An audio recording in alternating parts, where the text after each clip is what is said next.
என் நெஞ்சில் குடியிருக்கும்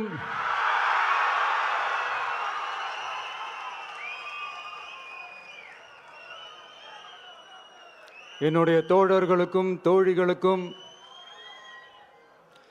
தமிழக மக்களுக்கும் என்னுடைய வணக்கம்.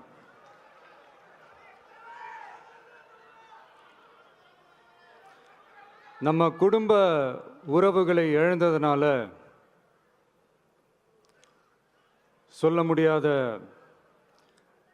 வேதனையிலும் வலியிலும் இவ்வளோ நாளாக இருந்தோம். அப்படிப்பட்ட அந்த சூழலில் நம்ம சொந்தங்களின் மனம் பற்றி இருக்க வேண்டியது நம்மளுடைய கடமை. அதனால தான் அவங்களோட சேர்ந்து அமைதி காத்து வந்தோம். ஆனால் இப்படி அமைதி காத்து வந்த நேரத்தில் நம்மளை பற்றி வன்ம அரசியல் வலைகள், அர்த்தமற்ற அவதூறுகள்னு இந்த மாதிரி நிறையா விஷயங்கள் நம்மளை பற்றி பின்னப்பட்டன, பரப்பப்பட்டன. இது எல்லாமே சட்டம் மற்றும் சத்தியத்தின் துணை கொண்டு துடைத்து எறிய தான் போகிறோம்.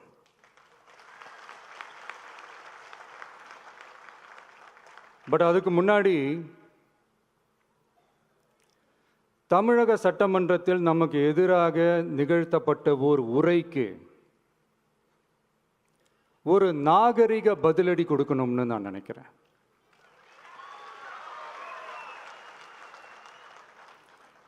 அரசியல் செய்ய விருப்பமில்லை, அரசியல் செய்ய விருப்பமில்லைன்னு அடிக்கடி சொல்ற முதல்வர் நம்மளை குறிப்பிட்டு பல்வேறு அவதூறுகளை பதிவு செய்வதன் வாயிலாக பெருந்தன்மையை பேரளவில் மட்டுமே பேசும் முதல்வர் 15/10/2025 அன்னைக்கு தமிழக சட்டமன்றத்தில் நமக்கு எதிராக பேசிய பேச்சில் எவ்வளவு வன்மத்தை கக்கியுள்ளார் என்பதையும்,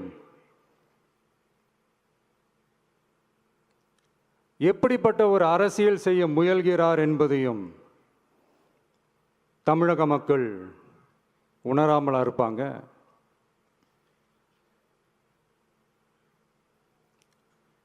இந்த கரூரோடு சேர்ந்து 5-6 மாவட்டத்துக்கு இந்த மக்கள் சந்திப்பு நிகழ்ச்சிகள்லாம் நடத்தியிருக்கிறோம், போயிருக்கிறோம். அங்கெல்லாம் இந்த லாஸ்ட் மினிட் வரைக்கும் எங்களுக்கு அந்த இடம் கொடுப்பாங்களா மாட்டாங்களா, பெர்மிஷன் தருவாங்களா மாட்டாங்களா, இப்படியே இழுத்து அடிச்சுக்கிட்டு இருப்பாங்க. தான் நாகப்பட்டினத்தில் சொன்னது மாதிரி தான். நாங்கள் ஒரு இடம் செலக்ட் பண்ணி கேட்போம், மக்கள் நல்லா ஸ்பேஷியஸாக நின்று பார்க்குற மாதிரி. பட் அவங்க அதையெல்லாம் ரிஜெக்ட் பண்ணிவிட்டு மக்கள் நெருக்கடியோடு நின்று பார்க்குற மாதிரி ஒரு இடத்த செலக்ட் பண்ணி எங்களுக்கு கொடுப்பாங்க. இது டிஃபால்ட்டாக எல்லா இடத்துலையும் இந்த ஒரு ஆர்கியூமெண்ட் நடந்துகிட்ருக்கோன்னு வைங்க. அது மட்டும் இல்லை, இந்தியாவிலேயே எந்த ஒரு அரசியல் கட்சி தலைவருக்கும் கொடுக்கப்படாத கண்டிஷன்ஸ். பஸ்ஸுக்குள்ளேயே இருந்து பார்க்கணும், மேலே கை காட்டக்கூடாது, இப்படிலாம் ஒரு அதீத கட்டுப்பாடுகளை கொடுத்த உடனே எங்கள் சைட்லேருந்து ஒரு அறிக்கையும் வெளியிட்டோம். அது மட்டும் இல்லை, தமிழக வெற்றி கழகம் சார்பாக அனைத்து கட்சிகளுக்கும் சமமாக ஒரு முறையான ஒரு பொது வழிகாட்டு முறைகள், SOPஸ்ன்னு சொல்லுவாங்க, அதையும் வழங்கணும்னு சொல்லி உயர்நீதிமன்றத்தையும் நாடி இருக்கணும். இதுவும் தமிழக மக்கள் உணராமலாக இருப்பாங்க? இப்படி ஒரு அரசியல் காழ்ப்புடன், நேர்மை திறனற்று நம்மளை பற்றி குற்றம் சாட்டியுள்ள குறுகிய மனம் கொண்ட முதல்வர் அவர்களுக்கு ஒரு சில கேள்விகள். உச்சநீதிமன்றத்தில், அதாவது 13/10/2025 அன்னைக்கு உச்சநீதிமன்றத்தில் நடந்த அந்த விவாதங்களை வைத்தும் அந்த உத்தரவுகளை வைத்தும் இந்த கேள்விகள். இப்படி பொய் மூட்டைகளாக நம்மளை பற்றி இந்த அவதூறுகளை அவிழ்த்து விட்ட முதல்வர் அவர்களுக்கும் திமுக அரசுக்கும் சார்பாக கோடிகளை கொட்டி அமர்த்தப்பட்ட அறிவார்ந்த வழக்கறிஞர்கள் அவங்க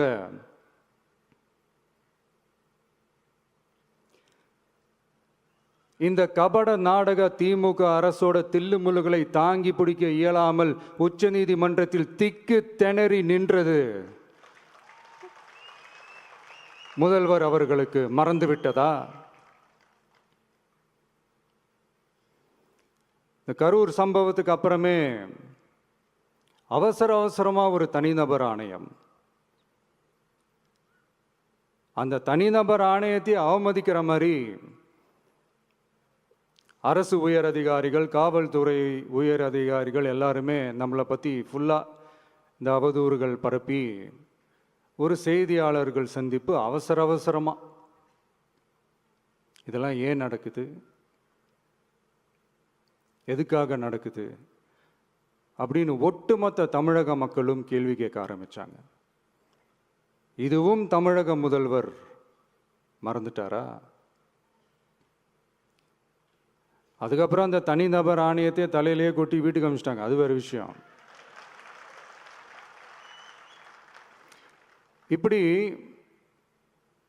இப்படிலாம் கேள்வி கேட்ட உடனே ஏதாவது பதில் சொல்லி ஆகணும்ல. அதனால சட்டமன்றத்தில் பேசும்போது உண்மை நிலையை தெளிவுபடுத்தத்தான்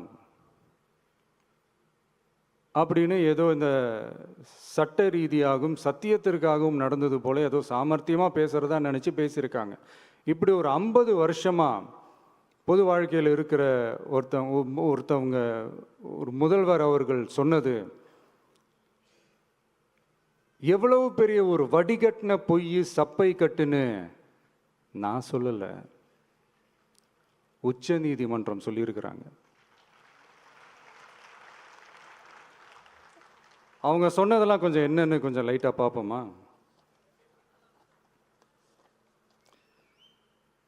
The comments which have been made before the media by the top officers of the police department may create doubt in the minds of the citizenry on impartiality and fair investigation. The faith and trust of the general public on the process of investigation must be restored in the criminal justice system. அதாவது அரசு காவல் உயர் அதிகாரிகள் ஊடகங்களிடம் பேசியது என்பது பொதுமக்களிடையே நியாயமான விசாரணை நடக்குமா என்ற சந்தேகத்தை ஏற்படுத்தக்கூடும் என்றும், நியாயமான விசாரணை மூலமே அந்த சந்தேகத்தை மீட்டெடுத்தே ஆக வேண்டும் என்றும் உச்சநீதிமன்றம் தமிழக அரசின் தலையில் ஓங்கி நறுக்கு நறுக்கு நறுக்கு என்று கொட்டியதை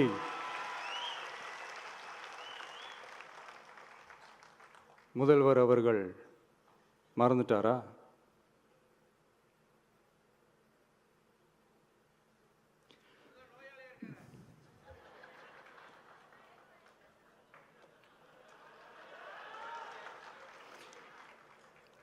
மாண்புமை சென்னை உயர்நீதிமன்றத்தின் மாண்புமிகு நீதியரசர் SIT அமைத்து உத்தரவிட்டார் அல்லவா? அந்த உத்தரவை ஏதோ சட்டத்தின் மீதும் நீதி பரிபாலனத்தின் மீதும் மரியாதை கொண்டவர்கள் போல ஒரு நாடகத்தனமான கொண்டாட்டத்தை திமுகவிற்கு ஒத்து ஊதுவோரும் நடத்தி கூத்தாடி குதூளித்தனர் அல்லவா? தாவேக்காவிற்கு எதிராகவும் நமக்கு எதிராகவும் உயர்நீதிமன்ற மாண்புமிகு நீதியரசர் தீர்ப்பளித்து விட்டதாக விதந்தோதி விழா எடுத்தனர் அல்லவா? அந்த உத்தரவை குறித்து சொல்லும்போது எந்த ஆவணத்தின் அடிப்படையில் அந்த உத்தரவு அமைக்கப்பட்டது? நான் கேட்கல, உச்சநீதிமன்றம் கேட்டிருக்கிறாங்க. The judgment is completely silent about how learned single judge arrived at such a conclusion and what material was pursued by the court என்று உச்சநீதிமன்றம் உரத்த குரலில் கேள்வி கேட்டது. அப்போதும் கூட உச்சநீதிமன்றத்தில் திமுக அரசுக்காக வாதாடிய அறிவார்ந்த மூத்த வழக்கறிஞர்கள் பதில் சொல்ல இயலாமல் வாய் மூடி மௌனம் காத்ததை நாடே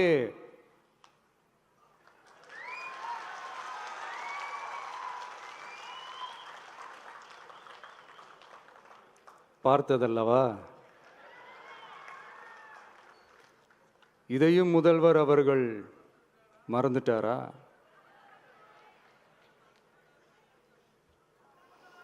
Such petition ought to be dealt with by the division bench, registering as public interest litigation in right earnest and not to be dealt with by a single bench. அதாவது பொது வழிகாட்டு முறைகளான எஸ்ஓபி அமைக்கப்பட்டு வெளியிட வேண்டும் என்ற கோரிக்கையுடன் வந்த ரிட் மனுவை நீதிபதிகள் டிவிஷன் பெஞ்ச் தான் கையாள வேண்டும், தனி நீதிபதி பெஞ்ச் கையாளக்கூடாது என்றும் உச்சநீதிமன்றம் சொன்னதல்லவா? அது மட்டுமா, கோரிக்கையே இல்லாமல் எஸ்ஐடி அமைக்கப்பட்டது எந்த வகையில் சரி என்றும் கேள்வி எழுப்பியது உச்சநீதிமன்றம்.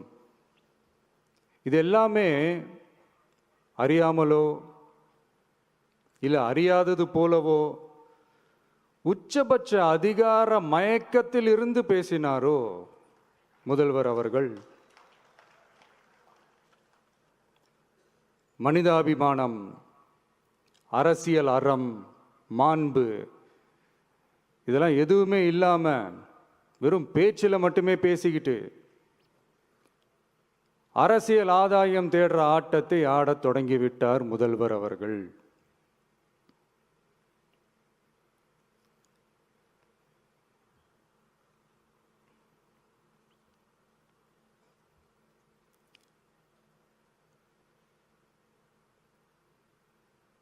இதெல்லாம் என்ன அவங்களுக்கு புதுசா என்ன? 1969க்கு அப்புறமே எப்போ கட்சி அவங்க கைக்கு வந்ததோ, இன்னும் குறிப்பாக சொல்லணும்னா 1972க்கு அப்புறம் கேள்வி கேட்க ஆளே இல்லாமல் போச்சுல்ல, அதுக்கப்புறமே இந்த திமுக தலைமை இப்படி தானே இருக்குது. இப்போ நாங்கள் கேட்டோமே இந்த சில கேள்விகள்லாம், இதெல்லாம் நான் கேட்கல, சுப்ரீம் கோர்ட் கேட்டிருக்கு. இதனால் என்ன புரிய வருது? இந்த கவர்மெண்ட் நடத்துகிற அந்த விசாரணை மேலே சந்தேகம் ஏற்படுதுன்னா அதுக்கு என்ன அர்த்தம்? உங்கள் மேலே நம்பிக்கை இல்லைன்னு அர்த்தம்.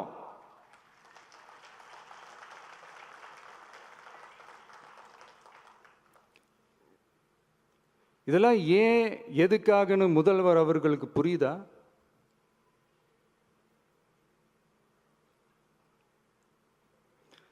சுப்ரீம் கோர்ட் சொன்னதோட மட்டும் இல்லை, நிஜத்திலும் இன்னைக்கு மக்களுக்கு இந்த கவர்மெண்ட் மேலே இருக்கிற நம்பிக்கை மொத்தமாக மண்ணுக்குள் புதைந்து விட்டது. இதுவாவது முதல்வர் அவர்களுக்கு புரியுதா? புரியலனா 2026 தேர்தலில் இந்த திமுக தலைமைக்கு மக்கள் இன்னும் ஆழமா அழுத்தமா புரிய வைப்பாங்க. அப்ப கூட இவங்க என்ன பண்ணுவாங்க தெரியும்ல, 5 வருஷத்துக்கு ஒரு வாட்டி பழக்க தோஷத்தில் ஒரு அறிக்கை ஒன்று வெளியிடுவாங்களே, மக்கள் தீர்ப்புக்கு தலை வணங்குகிறோம் அப்படின்ட்டு அந்த அறிக்கையை வெளியிட்டுட்டு இப்போ அறிவாலயத்தில் போய் ஓடி ஒளிஞ்சுப்பாங்க. இப்பவே ரெடி பண்ணி வச்சுக்கோங்க அந்த அறிக்கையை. எப்படி? மக்கள் தீர்ப்புக்கு தலை வணங்குகிறோம்.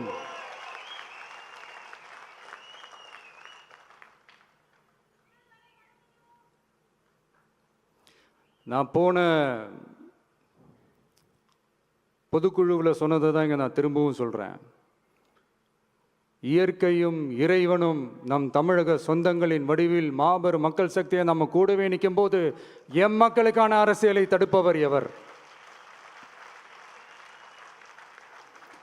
அதனால தோழர்களே, நமக்கு வந்திருக்கிற இந்த இடையூறு வெறும் டெம்பரவரி மட்டும்தான். எல்லாத்தையும் தகர்த்தெறிவோம், மக்களோட கை கோர்த்து நிற்போம், மக்களோட களத்தில் போய் நிற்போம். நம்ம பயணத்தில் தடம் மாறவே மாட்டோம். இப்பவும் சொல்றேன், 2026ல் 2 பேருக்கு நடுவில் தான் போட்டியே. ஒன்று, இன்னொன்று